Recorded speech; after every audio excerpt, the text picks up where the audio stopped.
Okay. So thank you everyone for joining. Thank you, Judy. Thank you, Zach. Thank you, Sarah. They are part of the panel today. We're going to go over their bios and about who they are. But I just wanted to introduce myself a little bit first. So I'm Anthony Paradiso with All Things App. Today's webinar, this is my fourth webinar since COVID. Conversations of Race, the moment is now. Again, panelists Sarah Morgan, Zach Nunn, and Judy Elliott-Pugh. Again, I'm Anthony Paradiso, and I'll be moderating today's virtual panel. This is a little bit about me. I don't want to bore everybody, but I started a company called All Things App, actually end of last year, that basically just, it's a company that its mission is really just to embrace inclusion. We want everyone to be their full authentic self at work. That's my main mission. I want to come out there and do that. I've been involved in the D&I space the last 5 years and whatnot. So a little bit more about me. I'm raised in a working class family. I'm a husband, uncle, first generation college graduate, gay cisgender male, member of Toastmasters, blogger, influencer. As you probably noticed, I do have a slight speech impediment, stutter. I love to travel with my husband, and I'm a certified HR professional.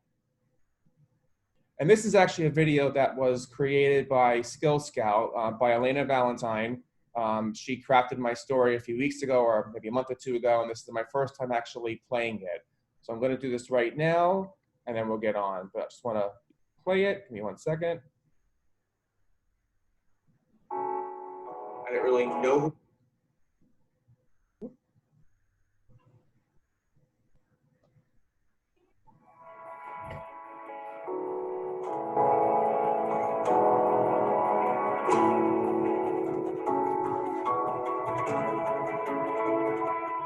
I started All Things App to allow people to be their full authentic self. And why I have that passion is really because of my own story. I didn't really know who I was. I didn't feel comfortable in my own skin. It's hard. It's challenging. It's scary.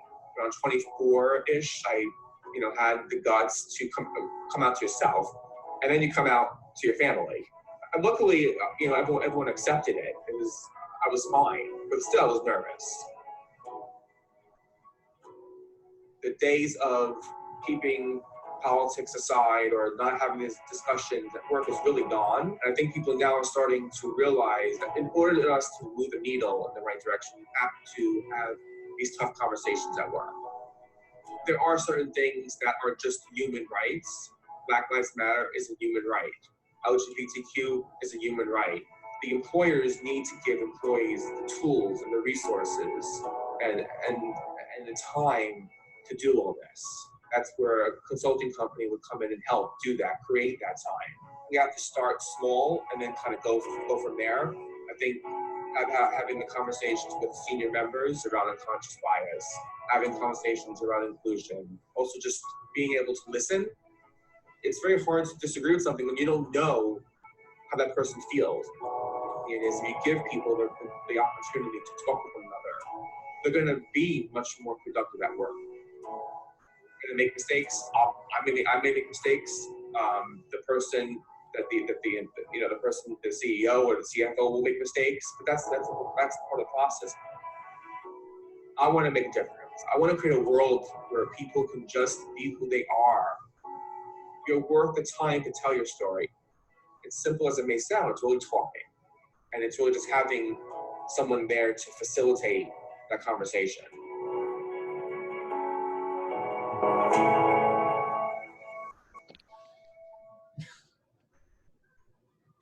Thank you. So that's my first time showing it. Okay. So enough about me. I want to pick up the panel because, I'm so lucky to have them here. And we just want to go into the conversation. So Judy Elliott-Pugh, I've known Julia for a number of years now. We're co-directors for the Garden State Council, SHRM, in New Jersey. And Judy, just tell us a little bit about yourself. Sure, absolutely. First of all, thank you so much, Anthony, for inviting me to be a part of this wonderful panel. Just a little bit about myself is I am a human resources professional. I've been doing this for over 20 years now. I am currently the Senior Director of Human Resources at a company in Newark called Interport Maintenance Company Incorporated. Before that, I was the Director and Chief Talent Officer for a telecommunications company called JNet Communications. And prior to that, I was the Senior Vice President for Human Resources at SBLI USA, which is a life insurance company in New York, in the city of New York. And I am working right now with Anthony as the co-director of the Diversity Inclusion Committee of the Garden State Council of SHRM. We've been working together going on 4 years now, and I love our partnership. In addition to that, I am the Student Event Committee Chair for the Council Student Case Competition. So once again, very happy to be here. Good to be here with you, Zach, and Sarah, and of course you, Anthony. Thank you, Judy. There's actually a little more about Judy as well. All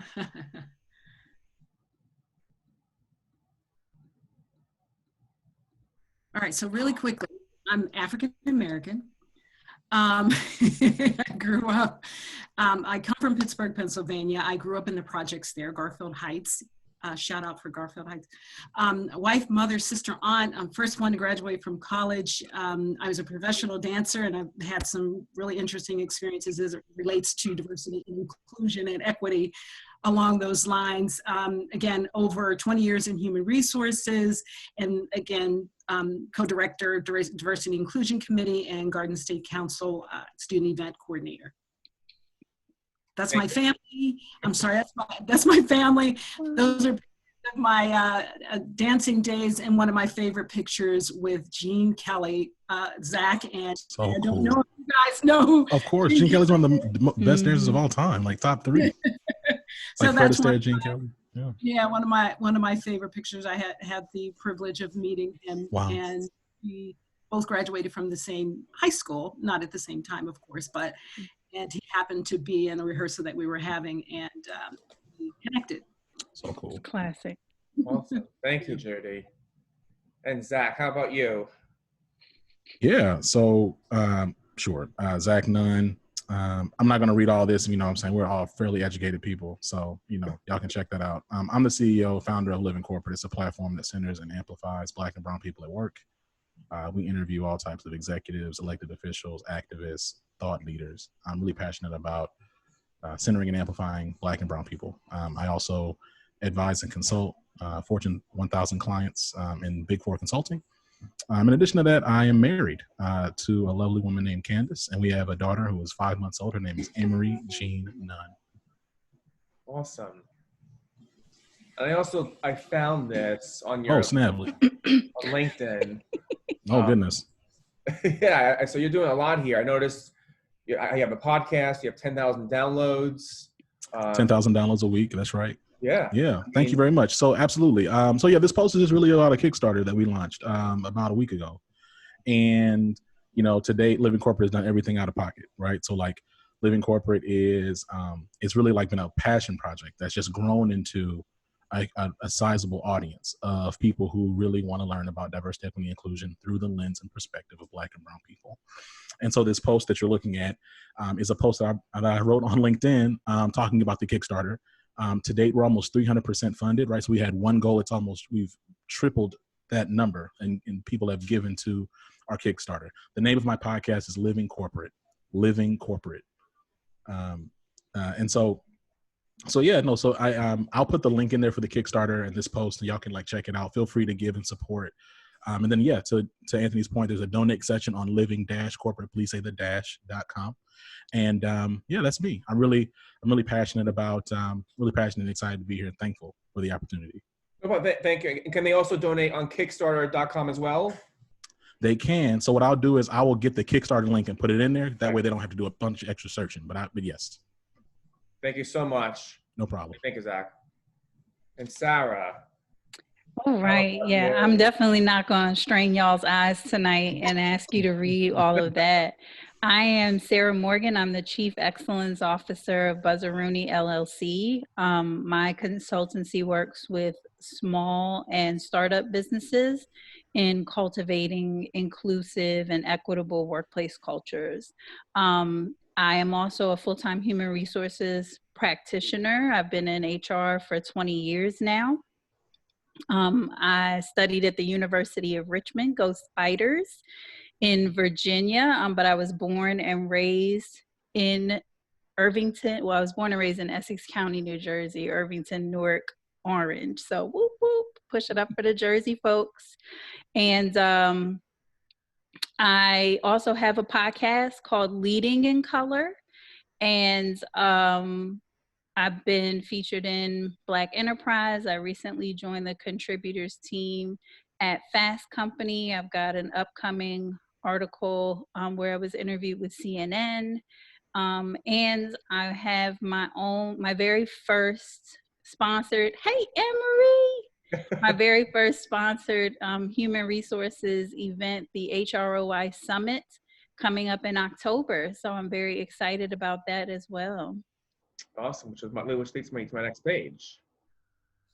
Yes. Summit. So the HROI Summit is my event. I really have spent, this is no shade to the SHRM crowds, but I get frustrated when I go to human resources events and I see how impractical the content has become at a lot of our events. And I really see human resources people hungry for practical ways to create more equity and inclusion in their workplace. And so I decided to create something. HROI stands for Human Return on Investment, because we often get dinged for not bringing enough ROI into companies. And so this is definitely a way. It'll be 2 half-day workshops. Day 1 is Org Better Have My Money. And it's all about, Zach is giggling, it's all about how you audit for pay equity and how you put together cost-effective proposals to address disparities within your organization. We just passed Black Women's Equal Pay Day.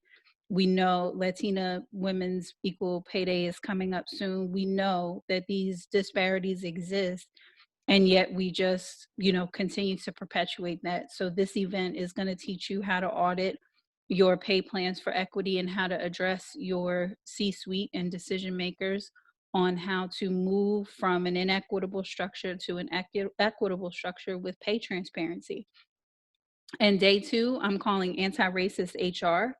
In this session, we're going to be talking about key anti-racist concepts. It's time for us to move past just bias, because I think bias has become the word that we kind of, everybody has bias, and we just kind of discard it. So it's time for us to step that up and start really looking at the systemic levels of how we continue to perpetuate supremacist structures that continue to marginalize people, women, people of color, the disabled, the LGBTQ plus community, from being able to have equity, have opportunity to advance in organizations. So we're going to talk about the key concepts. We're going to talk about how you can infuse those things into your organizations and what are the top 5 areas that you need to look at from a policy and experience lens in order to start implementing anti-racist concepts into your workplace. It's a journey, it's a marathon. It's not a sprint.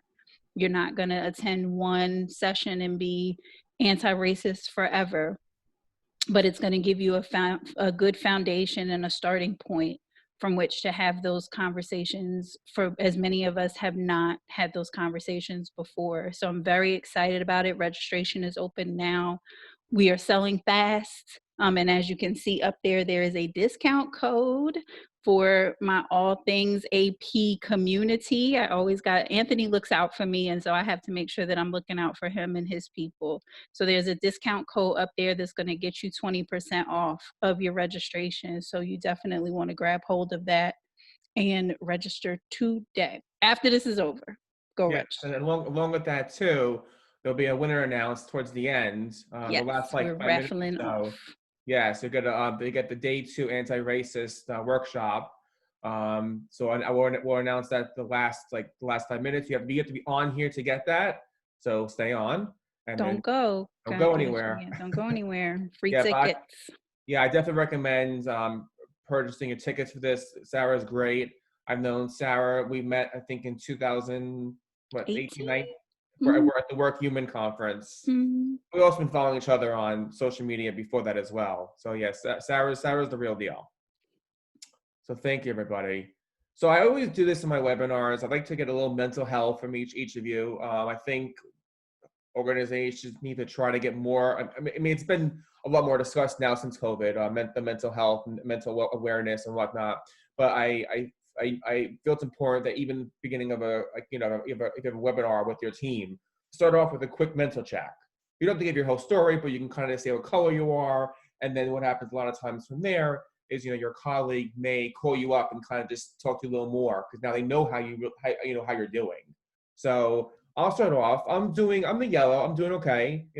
At the beginning of COVID, I was doing pretty good, and I pretty much have stayed at the yellow for the last number of months. I mean, I'm very fortunate with my full-time position. I can work remote, and then obviously with my own consulting business, I can as well. So I'm very fortunate for that. Judy, how about you? I know you and I have been on webinars the last few months doing this as well. Where are you at right now? I think I'm gold heart. I'm doing pretty good. For me at this point, I'm just doing what it is that I can to stay on top of the legislation and the changes that we continue to see on an ongoing basis. Just preparing for the fall as it impacts our employees with regard to school districts all having different ways in which they're addressing COVID-19, hybrids, online, just really trying to provide that support to employees. And we have the flu that's coming around the corner in addition to COVID-19. And, the other thing is just really trying to make sure that we are supporting our employees to keep them healthy. Thank you. Zach, how about you? Yeah, I'm like in between, like not to be extra difficult with the parameters you've provided here. I'm like in between the yellow and the gold. I'm cool. I'm good. I'm positively distracted because I have a daughter who's still very dependent on me and my wife. So, and she's a blessing. In addition to that, like for straight, like not even like any pub, like Living Corporate is doing really well. And so I'm positively distracted by that as well. But at the same time, I think to Judy's point, like I'm just doing what I can with the things I can control and like trying to be prepared for whatever's next. So yeah. Thank you. How about you, Sarah? I will say I'm doing okay, I guess. I'll go with the yellow heart. I've been very honest about, my struggles with anxiety disorder. And so for most of this pandemic, I've been in a pretty anxious state. Some weeks are better than others. This week is better than last. So I, am feeling okay, I guess, but I've hovered for the majority of this pandemic between the green, gold and the green, gold, and the orange, I think that is. So, yeah. Thank you, everybody.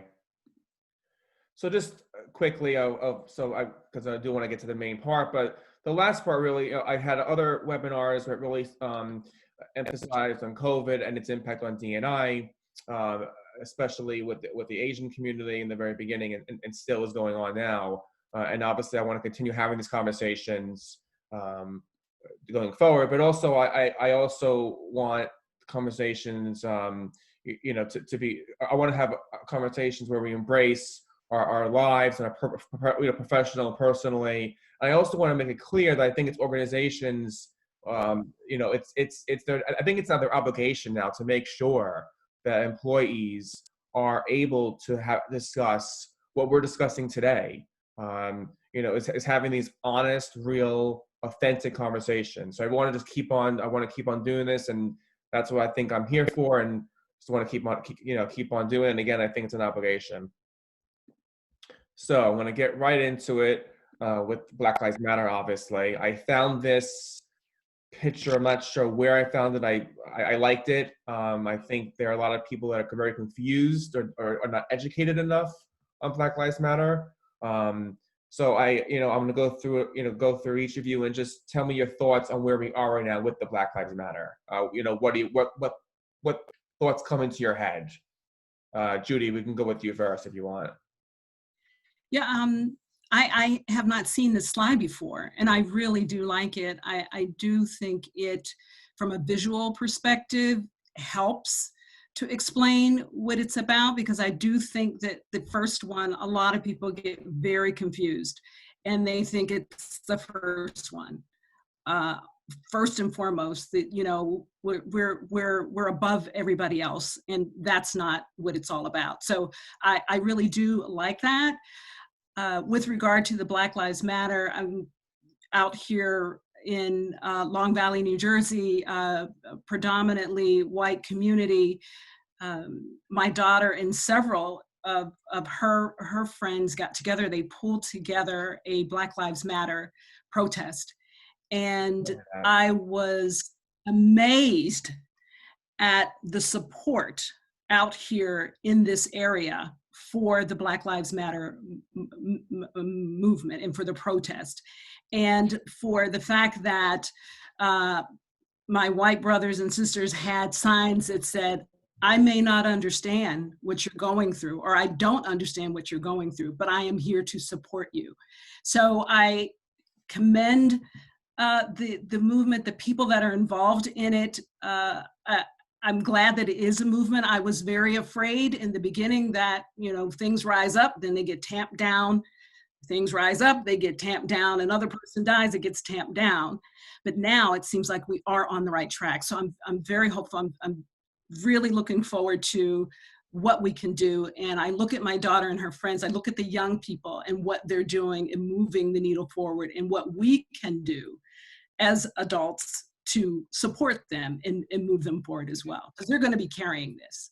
Yeah, thank you, Judy. And I obviously, I am a white male myself, so I don't know how it feels, and I just want to be there to do what I can. And I'll have in the slides going, little future slides going forward. I'm going to have white privilege, and I want to use my privilege to help advance, inequitable life for all. So I'm going to do my best that I can do with that. And Zach, how about you? What's in your mind right now regarding the Black Lives Matter? Yeah, I think Black Lives Matter is great. I support Black Lives Matter as a statement. I support Black Lives Matter as an organization, and as well as their political goals. Right, I love what they're about. Love what they're doing. I think Black Lives Matter is it follows the meta narrative of Black experience, which is just seeking to affirm our own humanity in a world, in a nation that has historically harmed us, has never really done right by us. Mm-hmm. And so, my goal is to do everything I can to drive that narrative and support Black Lives Matter across the board. Thank you. And I actually put the next slide up too with American police killings per 10 million population by race. And also at the bottom of that, Black people are being most likely to be killed by the police. It's just out there. I mean, it's not a surprise, obviously, mm-hmm. But I want the attendees just to see the numbers that are there. That it's obviously real. We know this. And Sarah, how about you? Any thoughts? Yeah, one of the things, while I like the graphic and I agree with the graphic, the first one with the fists, I get frustrated with the conversation around not knowing what it really means when we are saying that Black Lives Matter, and having to consistently put an asterisk or add the Black Lives Matter too, or to have this kind of back and forth of all lives matter and so on and so forth, as though we are not aware of these disparities, or as though we're not aware of the murders of unarmed Black people at the hands of police and arms of the community who deputize themselves to behave that way. So I get, as much as I like it and I agree with it, I also get frustrated that we continue to have to explain why this is even a thing, as though we haven't been in this moment for arguably, whether you want to say 40 years, 30 years. So, I mean, we can go back to the 1960s and the things that were happening there. You can certainly look, with our generation and what occurred with Rodney King, and then going all the way back to 2012 with Trayvon Martin, which sparked the Black Lives Matter movement and the organization. So this is not new, and yet we continue to have to give these explanations to make other people feel comfortable with the statement that just this simply means we just want to be treated equally, and we want to live and have the same opportunity that everyone else does. As much as I appreciate the graphic, I dislike very much the fact that we have to even have the conversation. Yeah. No, I Exhausting. Judy? It gets to be really exhausting, quite frankly. Yeah. Those conversations that you talk about, Sarah. Yeah. And I'm not that you can answer this necessarily, but why do you think people are not understanding what Black Lives Matter? Yep. Zach, how about you? White people understand what Black Lives Matter means.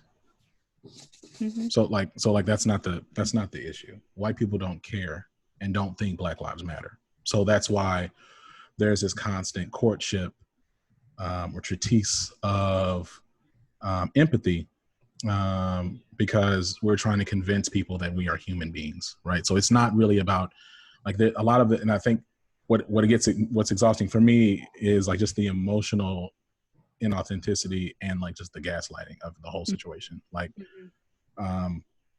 was watching Hamilton, shout out to Lin-Manuel Miranda, very good historical fan fiction of America. It's interesting because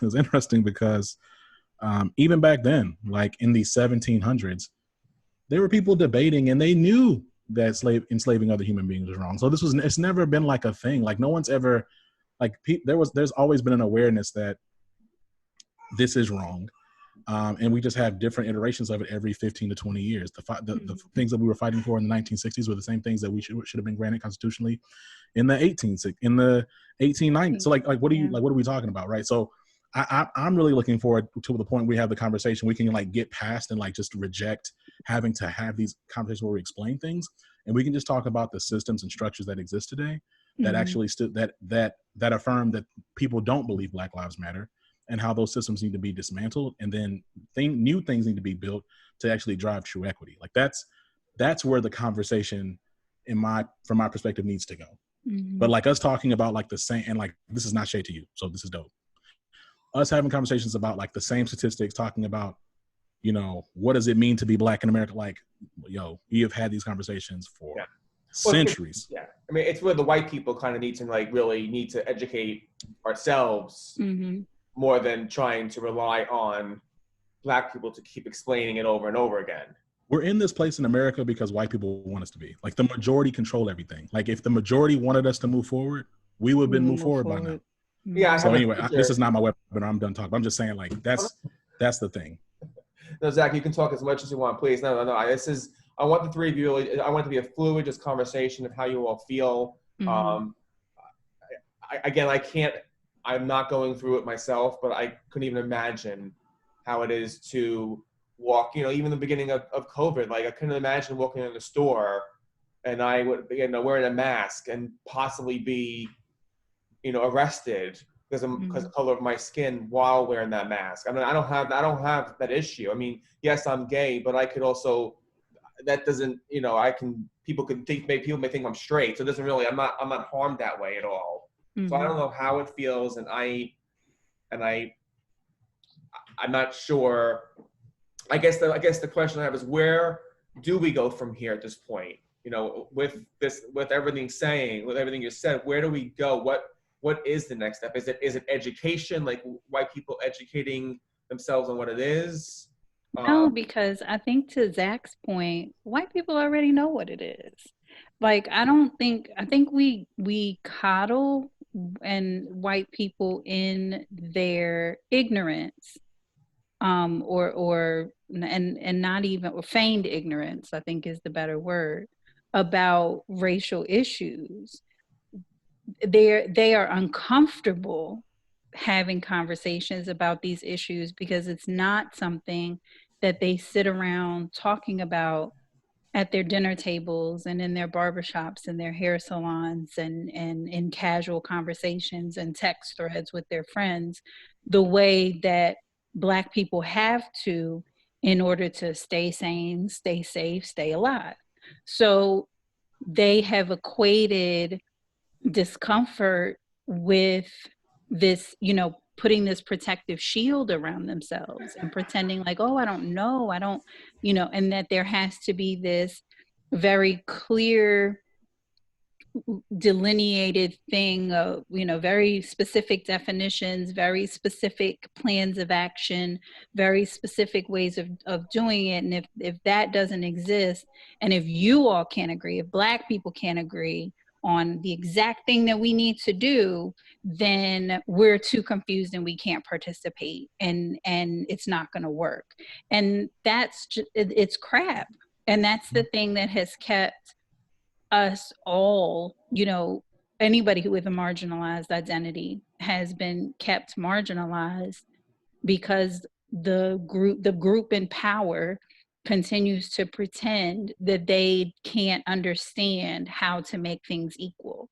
If you look at the history of America in particular, and I don't believe we have any international folks on this call. You guys call me out in the chat message if I'm wrong.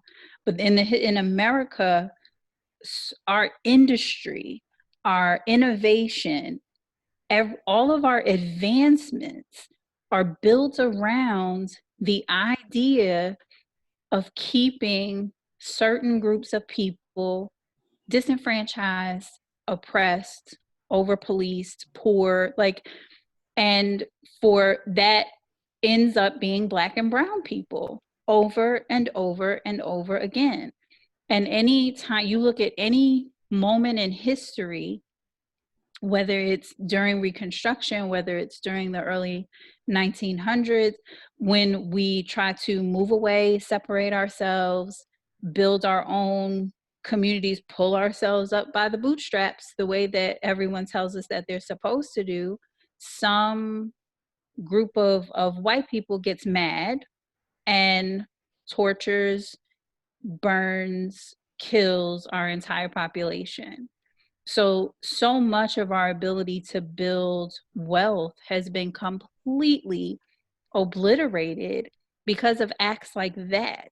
And we continue to just kind of gloss over it and tell us to get over it. Well, how would you get over the people who murdered your family, who raped your ancestors, who killed your ancestors, who took their wealth, burned it, and stole it for their own? Where do you want the monuments of those people to be built?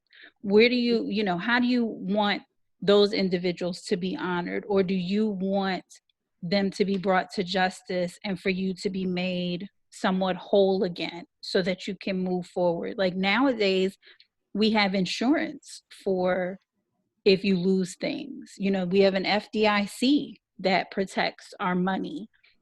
In Tulsa, Oklahoma, there was no where was the FDIC then? There was nothing, and it just all gets burned down, and we have to start over again. And so we don't want to acknowledge those atrocities and the impact that has had on us as a people and our ability to advance and build. And we just continue to perpetuate and pretend like we don't know, what's going on. Not to mention, to build on that, Sarah, not to mention the laws that continuously hold Black and brown people down. I mean, the things that you talk about, the Wilmington, North Carolina, the Tulsa, Oklahoma, but the laws that have been put in place systematically to keep Black and brown people in a place of oppression and poverty, and we see that today. We see that, you know, even with the gutting of the Voting Rights Act, just the suppression of the vote, which is, you know, a right that we all have and can make changes to our society. So, you know, the laws that have been put in place to perpetually keep people, again, Black and brown people in their place, has brought us up to where we are today, where we are dealing with this today in 2020. And so it blows your mind when you really take a step back and you think about this. It's, you know, how can you not see this? How can you not know this? And it's frustrating. And then even my current slide, the white privilege. I'm constantly having conversations with people that obviously that understand the concept, and then there's many people that don't understand the concept. They hear the word privilege and they think right away, you know, well, I went to, you know, I struggled. My parents, you know, had struggles, not making the mortgage payment, or, you know, I had to really work hard to go to college. And I'm like, yes, that's no one's saying that you didn't work hard, but if you were a person of color, Black, brown, it would be much, much, much harder. You'd be in a much harder situation or in a position. And some people, you know, get it, don't get it. I'm not sure why that is. I'm not sure if it's just their brain just, you know, there's no concept. I'm not sure the word privilege gets through. I don't know what it is, but what can you say to somebody that doesn't get the concept of what it is? It's very difficult for people who feel like they've had struggle to understand how you could tell them, because it feels like it's invalidating their experience. And so for white people who did not come from, you know, wealth and affluence, I can understand how they get defensive at the term, but ultimately, if you are white, if you are male, if you are Christian, if you are able-bodied, if you are heterosexual, cisgender, those are things that naturally afford you advantages in how you move around the world that you didn't earn.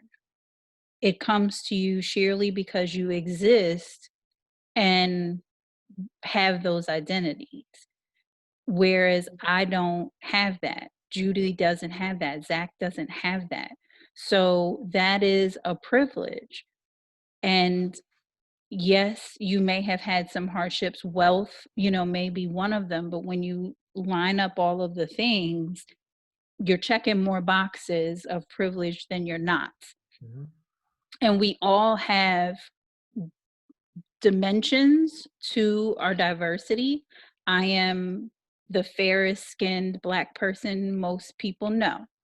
And I have to recognize that that affords me privileges of things that I can say, things that I can do, that Judy and Zach, as a darker Black woman and as a Black man, do not have the privilege to be able to do and say. I can move different than how it is that they move based on just how I came out.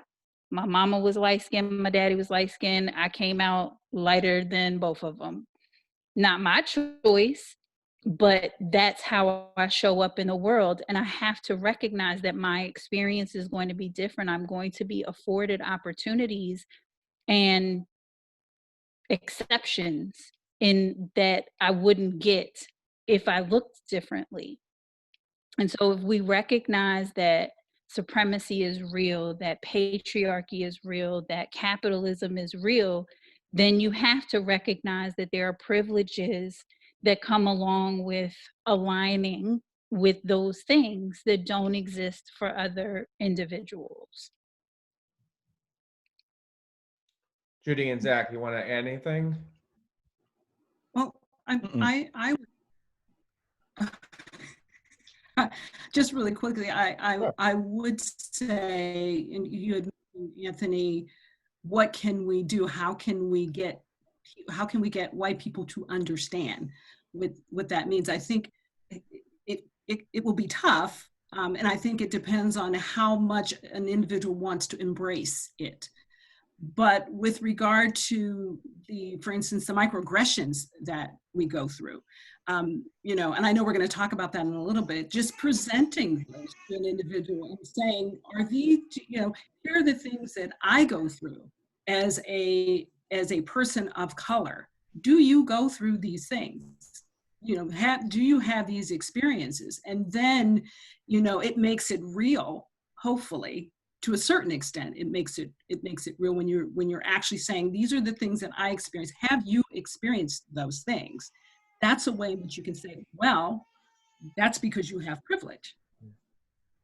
So, you know, that might be one way to address it. But it can be a difficult concept for people to understand or to want to understand.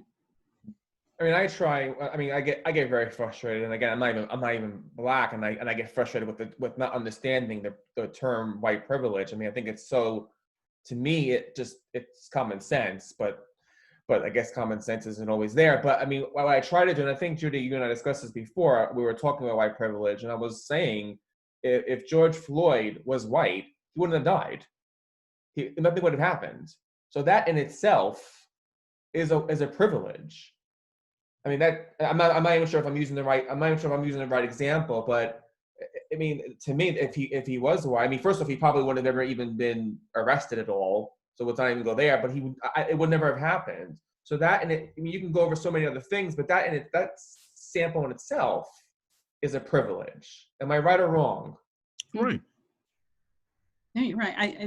I think too, Anthony, that when you and I were having a conversation, I think it was you I was talking about a video that I saw with a young white man who was arrested for the allegedly killing two individuals. And they have this video where the police are giving him water, they have him handcuffed, and they have him on the ground, and they're giving him water, and they're tending to him.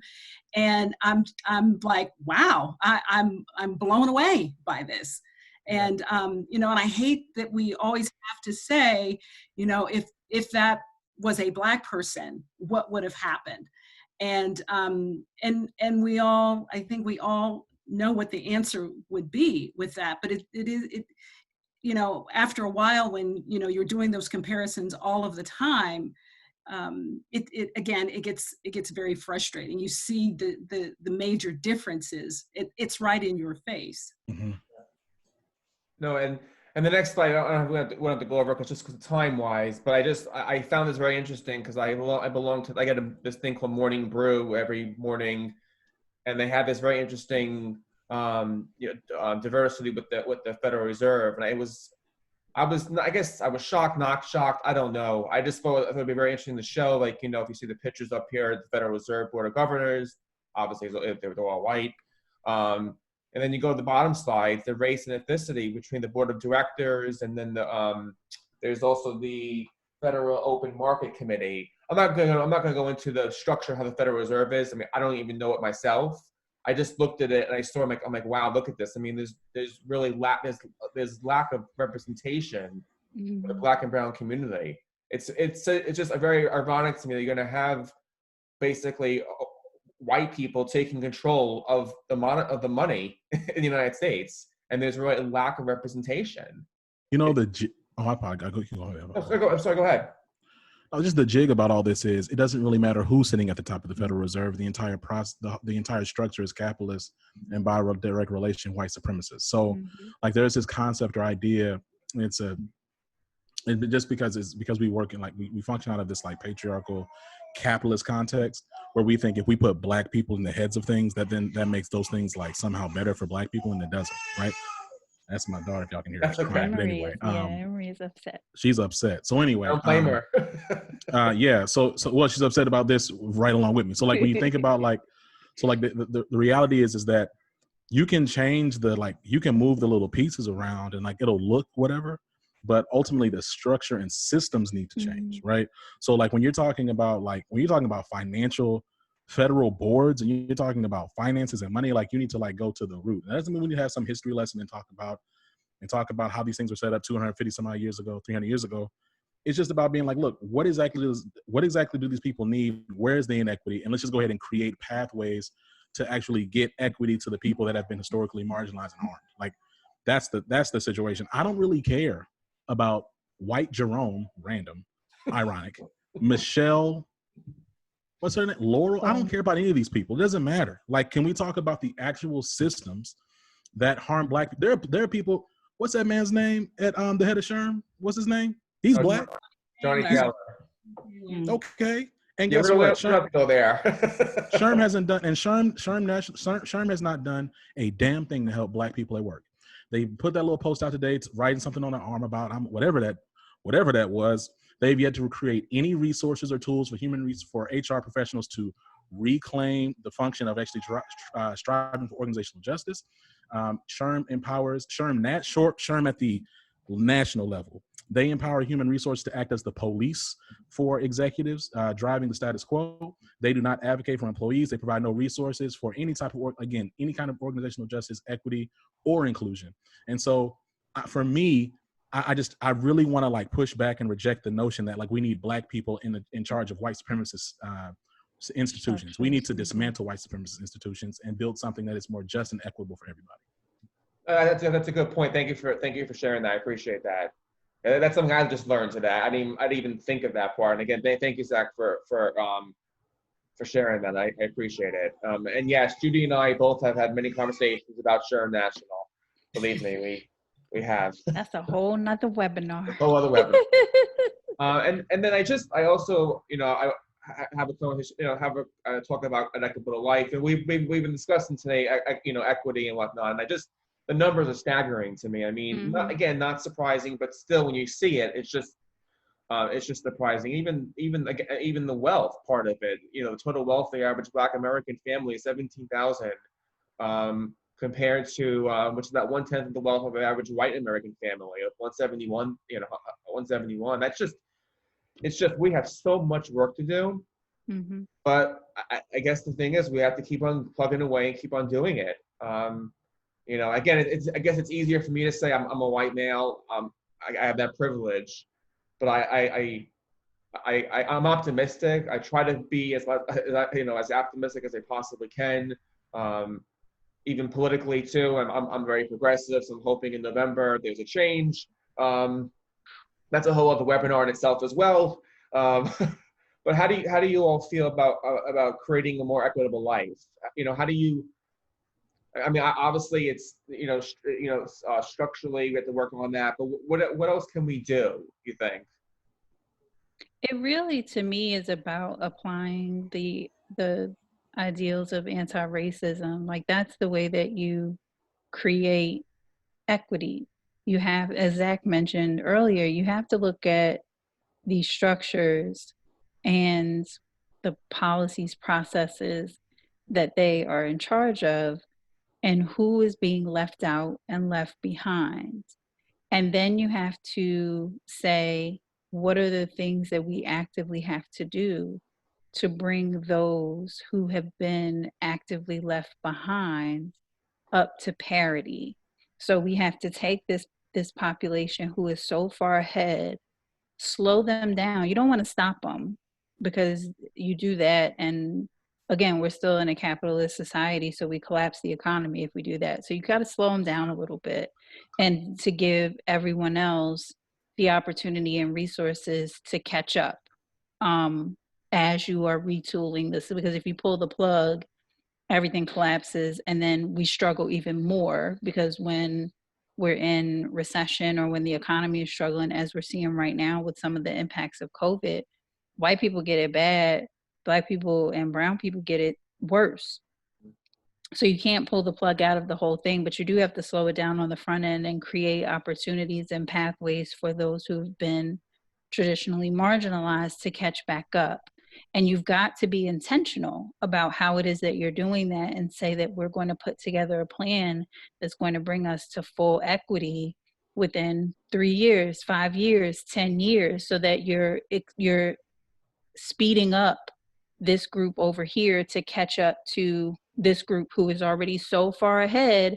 And then once everybody is at the same level, now let's go. Now we're on level playing field. And now that everybody is here, everybody has equity, what do we intentionally and really want these systems to look like and do? And until we're having those conversations, we're on this hamster wheel of Black Lives Matter, All Lives Matter.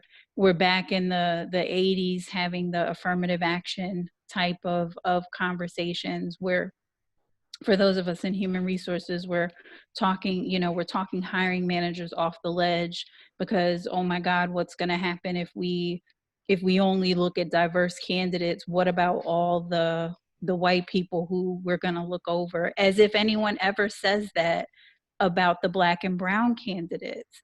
So anytime that you're hearing those kinds of phrases, if you flip them around and they don't make sense, you already know what's happening there. But that to me is the thing that needs to happen, is you've got to slow down this group here to give everybody else a chance to catch up, and then move forward with the new structure that is going to allow everyone to start from a level field and move and grow at a fair pace. And what we have right now, clearly, based on what the statistics show, is not doing that. Yeah. Thank you. Absolutely. I'm just moving on with the slide just because I know we're short of time, and I just don't want to. I want to be respectful of everybody's time to stop at 8 o'clock. I mean, we can go on with this conversation for a very long time.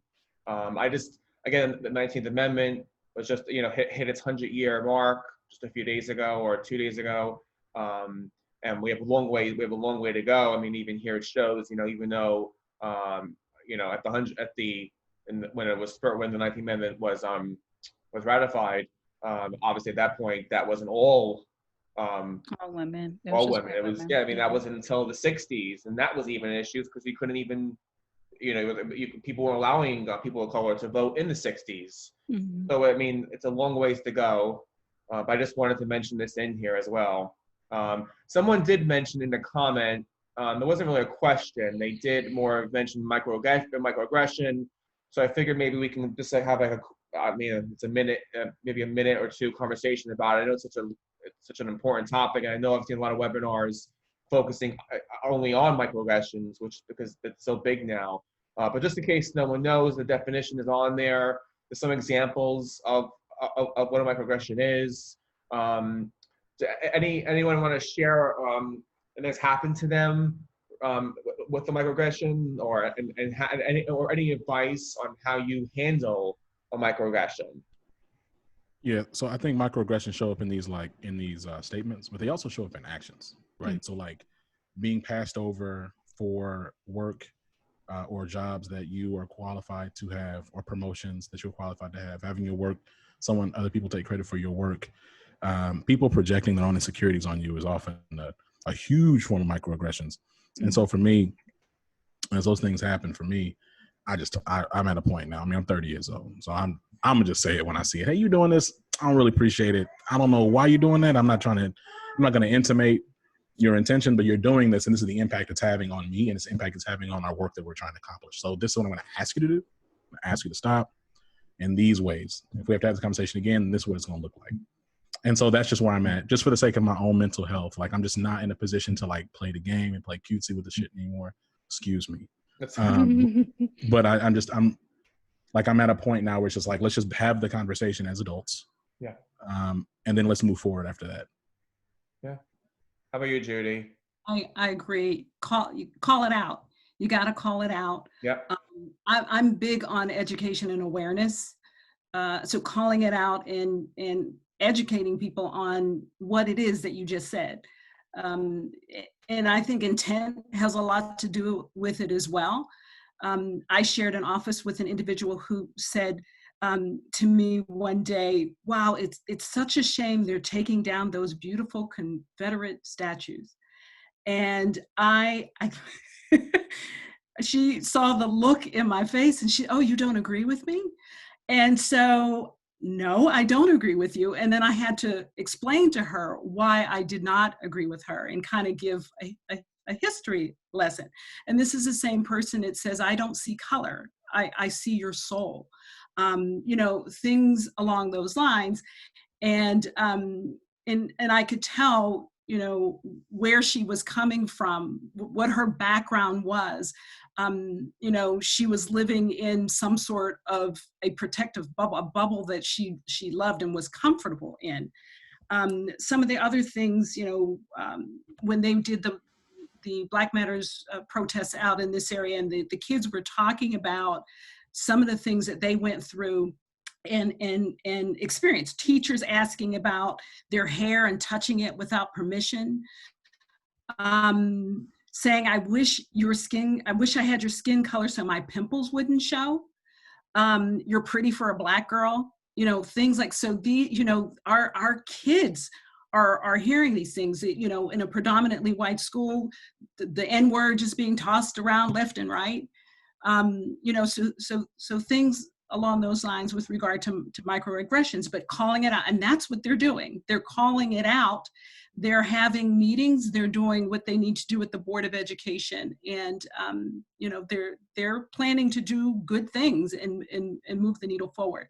But those are some of the things I agree with Zach. We're to the point where politically correct is out the window.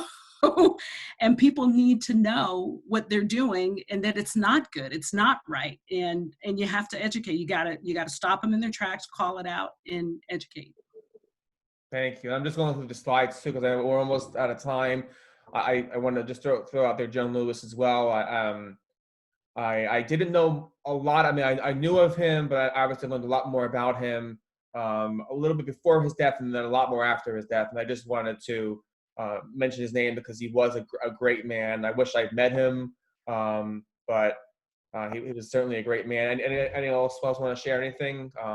I did mention before, I kind of went through it, we're seeing so many solidarity statements, what do we do after them? We can, that's just a question that could just be, it's raised, and we can, it could be discussed in the future. But I want to be respectful of everyone's time. I do recommend anybody, I know we've discussed biases and whatnot. I do recommend taking the association test. If you haven't, it's on here. You could just Google Harvard IAT and that will bring you up there. I recommend also using a computer. Don't use your phone. It doesn't work well on your phone. Yeah. Exactly. No. And then also I did announce the winner on the chat as well, just in case the person didn't leave. Oh. I missed so the winner is, I hope I'm pronouncing this right, is Sharon Valdivia. Sharon, Baldivia.